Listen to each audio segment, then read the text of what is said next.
A billionaire, disguised as a homeless man, walked into one of the most exclusive restaurants in the city, just to see the true faces of the people running his empire. What he found was uglier than anything he had imagined. He was mocked, threatened, and quietly set up for something far worse than humiliation. When the Imperial Reserve steak was placed before him, a black waitress silently pressed a tiny folded note into his palm. He read it and froze, not from fear, from something far heavier. That note stopped him from taking a single bite and prepared him to tear the whole corrupt machine apart. But what did it say? If you're new here, hit that like button and subscribe. We post stories like this that will leave you speechless. Now let's dive into it. The clothes Michael Carter wore that evening were 35 years old. A faded jacket with holes at both elbows. Pants stained with a past he had never been able to scrub clean. He kept them hidden in the back of his penthouse closet, tucked behind rows of tailored suits worth more than most people earned in a year.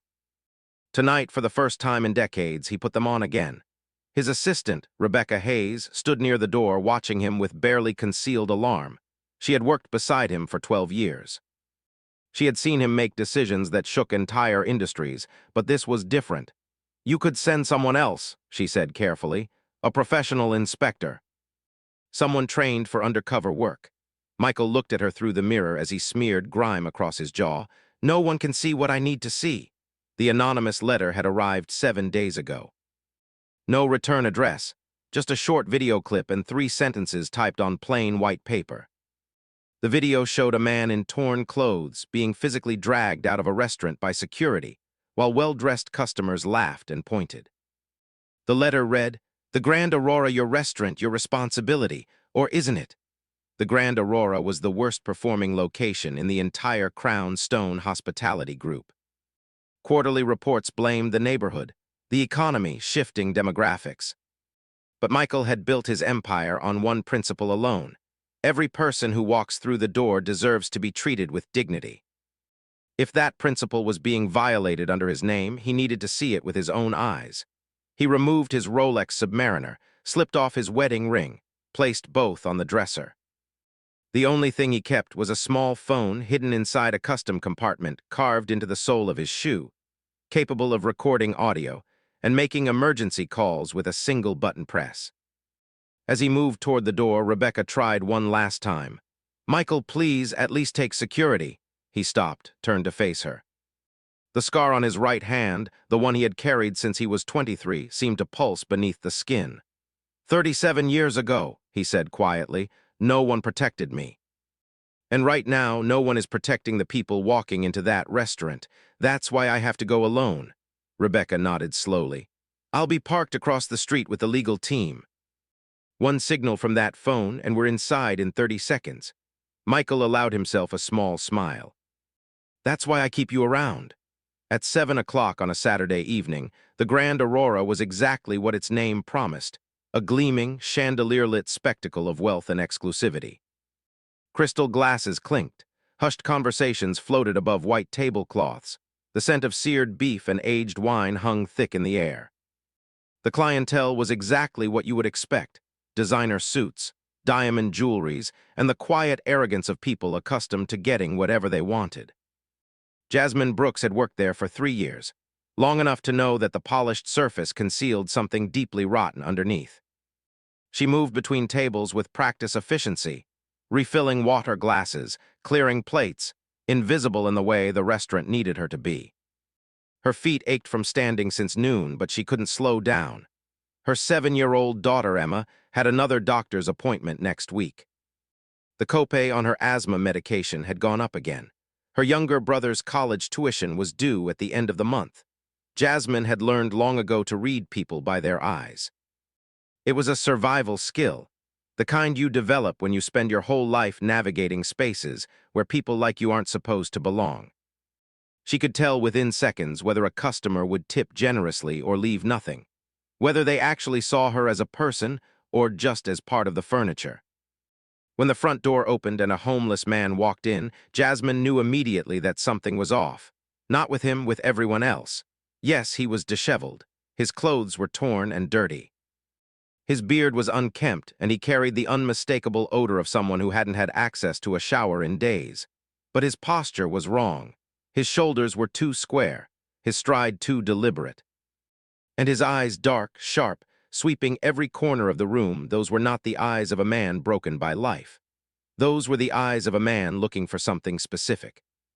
The hostess tried to block him at the entrance, her smile locked in professional horror.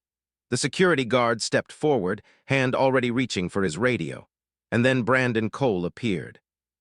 Brandon had managed the Grand Aurora for 5 years. He was the kind of man who wore his authority like armor, deploying it against anyone he deemed beneath him, which was nearly everyone. He was warm and charming with corporate executives and wealthy regulars. But Jasmine had seen how he spoke to the dishwashers and busboys when he thought no one was watching. She had heard the words he used, words that made her stomach turn every single time. "Sir," Brandon said, his voice dripping with practiced concern, "I'm afraid you may have wandered in by mistake. This establishment caters to a very specific clientele. Someone in your situation might be more comfortable elsewhere." The homeless man didn't flinch. He reached into his pocket and pulled out a thick fold of cash, more money than Jasmine made in a month. "VIP corner table," he said calmly. "The Imperial Reserve steak, medium rare." "I'll pay up front." A visible ripple of shock moved through the room. Brandon's smile flickered, caught between greed and disgust. He couldn't refuse a paying customer, not with this many witnesses. But every instinct was screaming at him. "Of course," Brandon said through a tight smile. "Right this way." He led the man to the worst seat in the entire restaurant, a cramped corner near the kitchen doors and the restroom hallway, where the noise was loudest and the smell occasionally drifted in from the dumpsters outside. It was the table they reserved for customers they wanted to humiliate into leaving. The homeless man sat without complaint. Brandon scanned the floor. His eyes landed on Jasmine. A slow, deliberate choice. "Brooks," he called out loud enough for nearby tables to hear, "you're always talking about helping people in need. Here's your opportunity." He said it with a smirk. A performance for the room. And the worst part was that some of the nearby customers chuckled softly, as if Jasmine's section of the floor were a punchline. She walked to the VIP corner table, water pitcher in hand. As she poured, she felt the man watching her. She looked up, and something passed between them. A flash of recognition she couldn't fully explain. This man was not who he appeared to be. In the kitchen, Brandon pulled Ethan Ramirez aside. Ethan was 28 years old. 2 years at the Grand Aurora. Talented enough to run his own kitchen someday, but his wife was 7 months pregnant, and a stack of medical bills kept him anchored to this job. Brandon led him to a corner where the security cameras couldn't reach. "The Imperial Reserve for the guy at the corner table," Brandon said, keeping his voice low. "Use the one that was sent back yesterday, the one that sat out for 2 hours before someone threw it back in the freezer." Ethan felt his stomach drop. "Brandon, that steak is compromised. If he eats it, he gets a stomachache." Brandon's voice was flat, casual. "Who's going to believe a homeless man over a 5-star restaurant?" He let out a short laugh. "He probably eats out of dumpsters. Consider this an upgrade." Ethan started to protest. Brandon's expression hardened. "Remember that $2,000 bottle of wine you dropped last month? The one I quietly made disappear so it wouldn't come out of your paycheck." He let the threat hang in the silence between them. "Do what I tell you. Unless you want to explain to your pregnant wife why you're unemployed." Ethan stood very still. Then slowly he nodded. Neither of them noticed Jasmine standing behind the spice rack, close enough to hear every word. Her heart was hammering so hard she was certain someone could hear it. She pressed herself against the wall, barely breathing. As Brandon walked back out to the dining floor, Ethan turned and nearly walked straight into her. Their eyes locked. She saw the guilt written plainly across his face. He knew she had heard everything. He shook his head slowly. A silent warning: don't do anything, don't say a word, forget what you heard. Then he walked away, leaving Jasmine alone with a decision that could cost her everything. If she stayed silent, she kept her job, Emma's medication, her brother's tuition. The fragile structure of a life she had spent years building from nothing. If she spoke up, Ricky Brandon would bury her. No one would believe the black waitress over the white manager with 5 years of glowing performance reviews. She would be fired, blacklisted, and left with nothing. But if she did nothing, that man was going to eat poisoned food, and whatever happened to him next would be on her hands. Jasmine moved back into the dining room on legs that felt borrowed from someone else. She forced herself to breathe, to think, the cameras. Her eyes tracked the small black domes mounted in the ceiling corners, 6 covering the main floor, 2 near the entrance, 1 pointing at the bar. Brandon reviewed that footage every single night, looking for any excuse to write someone up. Last month he had fired a bus boy for taking a 5-minute break without permission. The cameras saw everything. If she warned the man openly, it would be on tape within hours. She'd be fired before sunrise. She set down her tray and pretended to reorganize the silverware station. There had to be another way, the staff bathroom. It was the only room in the building without surveillance equipment. Brandon had tried to install cameras there once. The owner had refused, citing privacy law. That was where she could write something down, something small enough to hide in the curve of her palm. Before she could move, Brandon materialized at her elbow. "You've been standing at that station for 3 minutes," he said pleasantly, the tone he always used right before he said something cruel. "Problem, just organizing," she said. His gaze drifted toward the corner table. "I noticed you spending a lot of time looking over at our special guest. I was checking if he needed anything." Brandon leaned in close. She could smell his cologne, something expensive that had always made her slightly sick. "Here's what he needs," he said quietly. "He needs to eat, realize he doesn't belong here, and leave quietly." "That's the plan, are we clear?" He paused, eyes cold. "People like you can't afford to make problems for themselves, Brooks. You have too much to lose, people like you." She had heard that phrase her entire life, always delivered softly, always with a smile, always meaning exactly the same thing. He walked away. Jasmine stood very still for a moment. Then she moved toward the back hallway. The staff bathroom was empty. She locked the door and leaned against the sink, forcing herself to breathe. Her reflection stared back, a tired woman in a black uniform, hair pulled into a tight bun, dark circles under her eyes that no amount of concealer could fully cover. She looked like someone who had been surviving for so long she had forgotten what it meant to actually live. But she also looked like her mother. The memory surfaced sharp and sudden. Her mother in her final weeks, thin fingers wrapped around Jasmine's hand, voice barely above a whisper. "Baby girl, there's going to come a time when doing the right thing means losing everything you've got. But if you don't do it, you lose yourself. And that's always worse." Jasmine had been 24 then, already pregnant with Emma, already abandoned by the man who had promised to stay. She had thought she understood what her mother meant. Standing in this bathroom, 8 years later, with a decision that could destroy her, she finally did. She pulled out her order pad, tore off a piece of paper no bigger than a matchbook. Wrote quickly, her handwriting cramped, "Don't eat. The meat is spoiled, intentional, they want to hurt you." She folded it until it fit inside the curve of her palm, then she walked back out. The plate was ready at the pass. Ethan stood over it jaw tight, eyes distant. The Imperial Reserve steak looked flawless, seared to a perfect deep brown, glistening with clarified butter. Roasted vegetables arranged precisely alongside. A reduction sauce draped in a delicate arc. No one looking at it would ever suspect what it really was. Jasmine stopped beside Ethan, pretending to check another order. "You can't let this happen," she said under her breath. He didn't look at her. "I don't know what you're talking about. That steak sat out for 2 hours. You know what that does to someone, especially if they have any underlying health issues." "Stop," he finally turned. She could see the fear in his eyes, the desperate math of a man calculating exactly how much he could risk.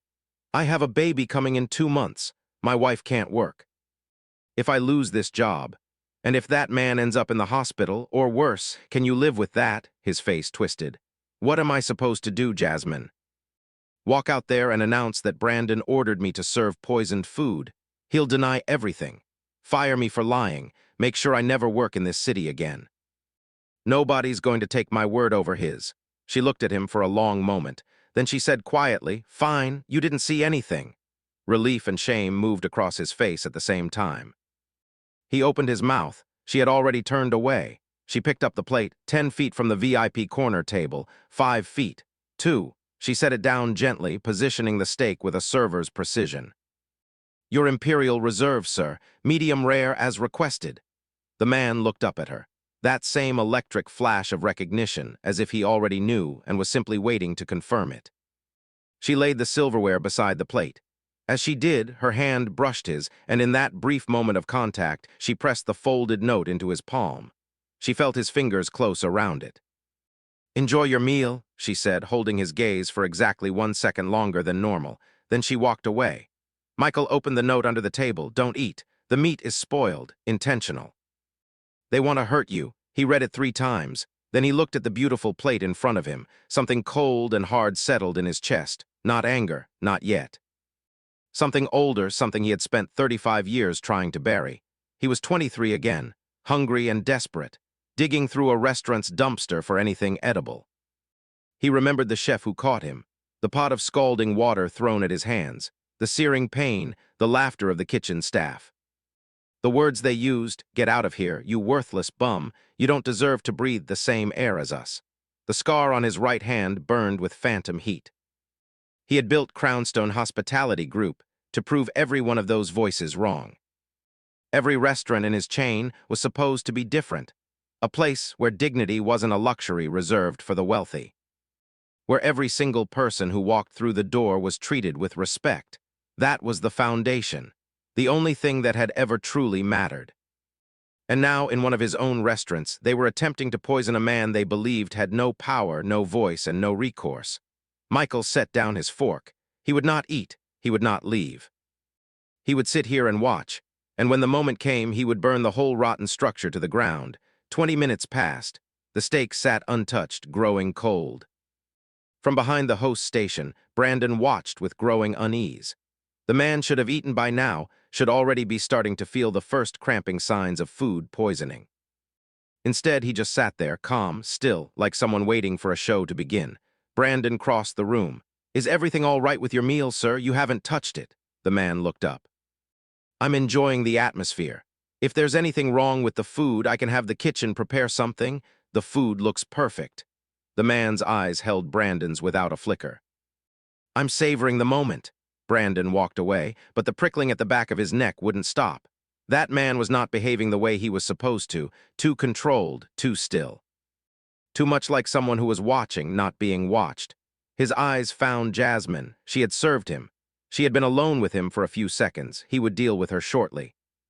The confrontation came 30 minutes later. A woman at a nearby table, draped in diamonds, her voice sharp with entitlement, waved Brandon over with an imperious flick of her wrist. "This is completely unacceptable," she hissed.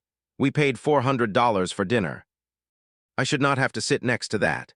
She gestured toward Michael without looking at him, as if pointing at something unpleasant on the floor. "The smell alone is ruining my appetite. You need to remove him. These people don't belong in places like this." Brandon nodded with exaggerated sympathy. "I completely understand, ma'am." "Leave it to me." He walked back to the corner table, his stride more purposeful now. "Sir, I'm going to need you to leave. We have other guests who require this table. I've paid for my meal. I'll refund you in full. I don't want a refund. I want to sit here." Brandon kept his voice low, but let an edge sharpen beneath the pleasantness. "Sir, I'm not going to keep asking." "On what grounds?" The man's voice was quiet, but it carried. "I've paid for my food. I'm not disturbing anyone. I'm sitting in a seat I've paid for in a restaurant that is open to the public." He tilted his head slightly. "What law am I breaking?" Brandon's jaw tightened. The man was right, and they both knew it. Forcibly removing a paying customer, with this many phones in the room, was a public relations catastrophe he couldn't afford. He needed another approach. His eyes found Jasmine again. And the solution came to him. He raised his voice deliberately for the entire room to hear. "Jasmine Brooks, come here, please." Jasmine set down her water pitcher and crossed the room. Every step felt heavier than the last. "Yes," she said. Brandon turned to face her, his expression arranged into something resembling professional disappointment.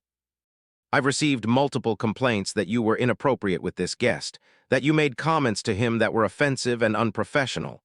Jasmine stared at him. "That's not true. I didn't say anything to him. Several witnesses have reported otherwise."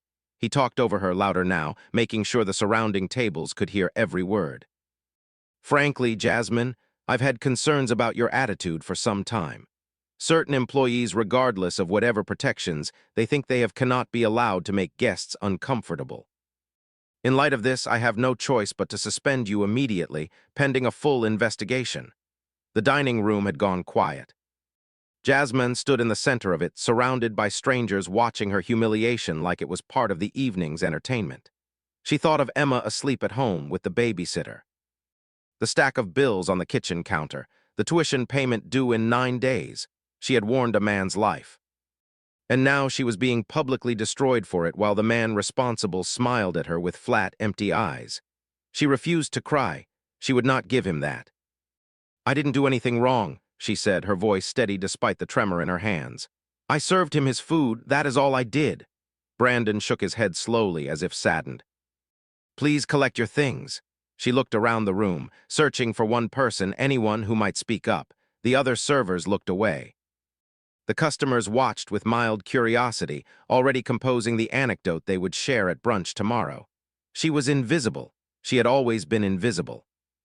And then from the corner table, a voice cut through the silence. She didn't say anything inappropriate. Every head in the room turned. The homeless man was rising from his seat. "She brought me my food. She was polite and professional. That's the entirety of what happened." His voice was calm, but it carried a weight that silenced the room completely. "If you're going to fire this woman, you should at least have the honesty to give a real reason." Something in his tone made Brandon take half a step backward. The homeless man's posture had shifted, shoulders square, chin level, eyes holding Brandon's with the practiced steadiness of someone who was never, under any circumstances, the one who looked away first.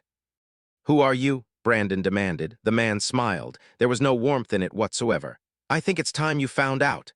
Michael reached down and removed his shoe. The nearest diners flinched, expecting the worst.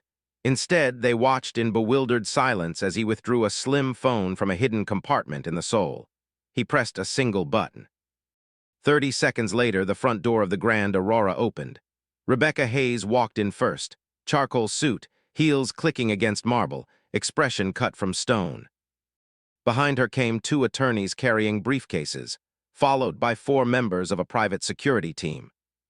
They had been parked across the street in a black SUV, monitoring everything through the open line on Michael's phone. The restaurant fell into absolute silence. Rebecca walked directly to Michael's side. Then she turned to address the room, her voice precise and unwavering. "Ladies and gentlemen, I apologize for the interruption to your evening. Allow me to introduce Michael Carter, founder and owner of the entire Crownstone Hospitality Group." The gasp moved through the dining room like a wave.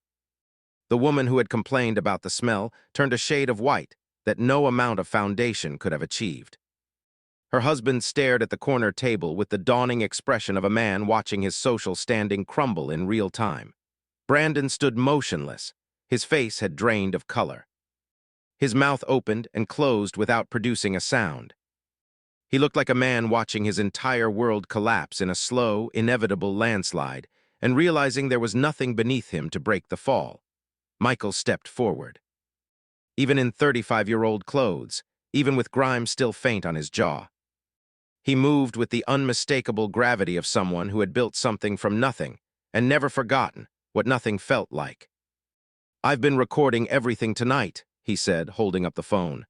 "Every conversation, every interaction, including a very interesting exchange that took place in your kitchen approximately 45 minutes ago."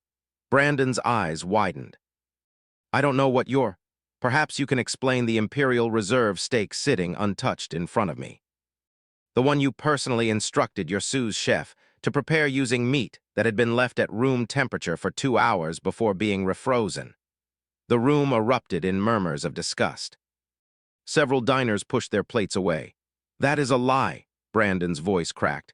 "I never said anything like that. This is slander. This is..." Michael turned toward the kitchen doorway. Ethan stood there frozen, his face the color of chalk. "Ethan Ramirez," Michael said, and his voice shifted, losing none of its authority but gaining something quieter, something almost compassionate. "You have a choice right now. You can tell the truth about what happened tonight, or I can play the recording and let everyone in this room hear your voice agreeing to serve contaminated food to a customer." He paused. Think about your wife. Think about the baby. Do you want to be the man who let this happen, or the man who finally did the right thing? The seconds stretched. Ethan looked at Jasmine standing alone in the center of the room, her career in ruins, her reputation destroyed, simply because she had chosen to protect a stranger instead of herself. She had been braver than him. She had risked everything. While he had hidden behind an apron and looked away, he stepped forward, his voice cracked as he spoke. Brandon told me to use the steak that was returned yesterday. It had been left out for nearly 2 hours before someone put it back in the freezer. He said no one would believe a homeless man if he got sick. He said Ethan's voice broke completely. He said it would teach him a lesson for walking through that door. The dining room erupted. Customers shouted, phones came out. The security team moved to cover the exits. Brandon backed away, both hands raised.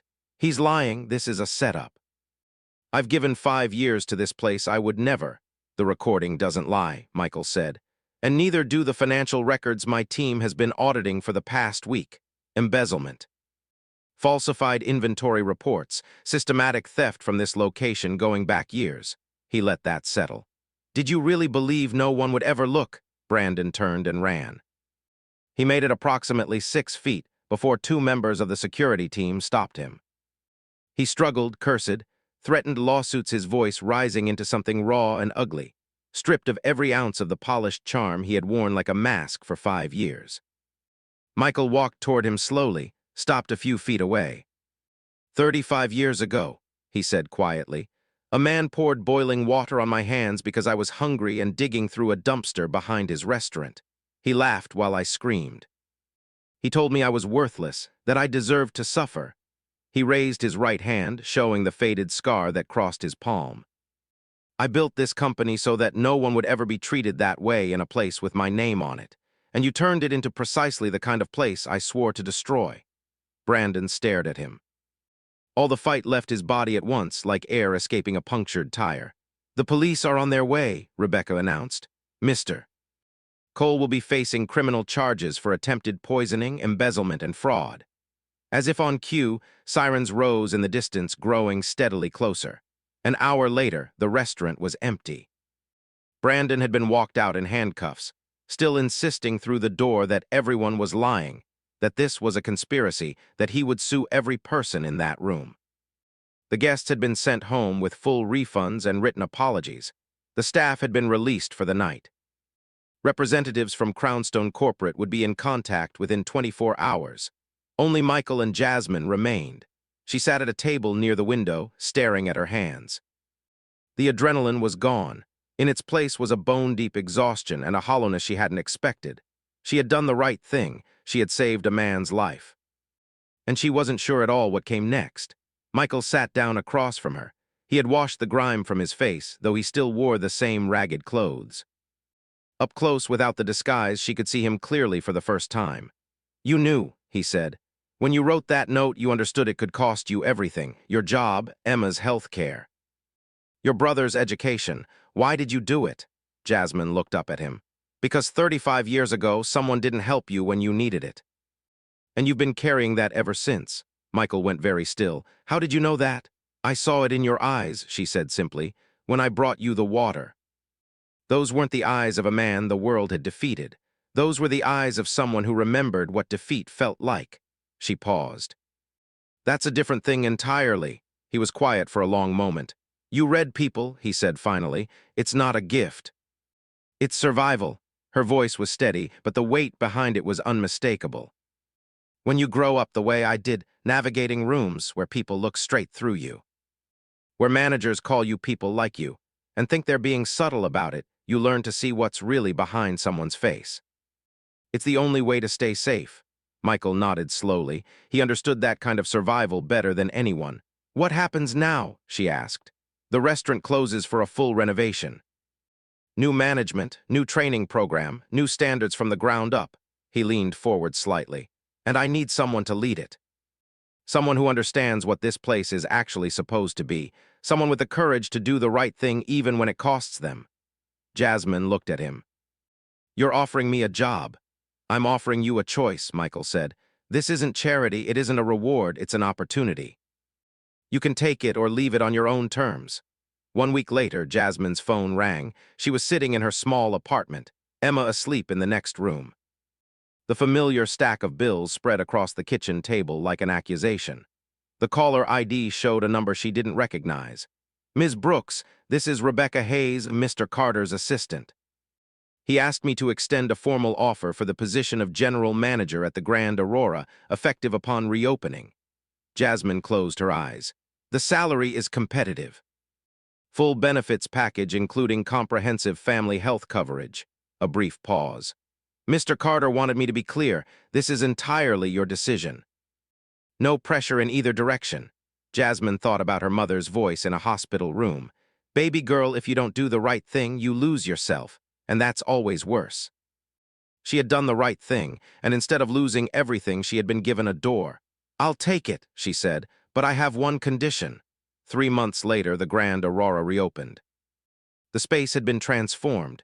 Same graceful architecture, but warmer now, softer lighting, gentler music, the kind of atmosphere that made you feel welcome rather than evaluated. The staff had undergone an entirely new training program, one built on a philosophy that Jasmine had helped write from scratch. Every person who walks through these doors deserves to be treated with dignity, regardless of what they look like, regardless of how much money they have. Jasmine stood near the entrance in a tailored black jacket, greeting guests as they arrived. She looked different than she had 3 months ago, not just the clothes, but the way she carried herself. Shoulders level, chin up, eyes clear and fully present. The door opened. A man walked in. His clothes were worn and dirty, his shoes held together with electrical tape. He stopped just inside the entrance and looked around, waiting for the moment he would be asked to leave. The hostess glanced toward Jasmine. Jasmine walked forward before anyone else moved. "Welcome to the Grand Aurora," she said warmly, extending her hand. "Would you like a table by the window?" He stared at her, waiting for the catch, the joke. The quiet cruelty dressed up as politeness. There wasn't one. "I don't have much money," he said quietly. Jasmine smiled.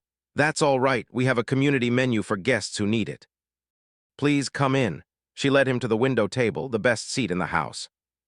As she walked back to her post, she passed a new addition near the entrance, a small frame mounted on the wall, lit by a single warm spotlight. Inside the frame, a piece of paper, creased, worn. Cramped handwriting, "Don't eat. The meat is spoiled. Intentional, they want to hurt you." Beneath it, a small brass plaque, "One small act of courage can change everything." This note saved a life and brought down a corrupt system. It hangs here to remind us, dignity is not a privilege. It is a right. Jasmine Brooks, general manager, that had been her condition. And every day, when new staff began their orientation, they stood before that frame and heard the story of the night everything changed. The night a billionaire in 37-year-old clothes walked through the door. And the only person in the room with the courage to tell him the truth was a black waitress with everything to lose and nothing but her conscience left to stand on. Because sometimes the people with the least power are exactly the ones who change everything. If this story moved you, hit that like button and share it with someone who needs to hear it today. And if you haven't subscribed yet, do it now. We drop stories like this every single week. We'll see you in the next one.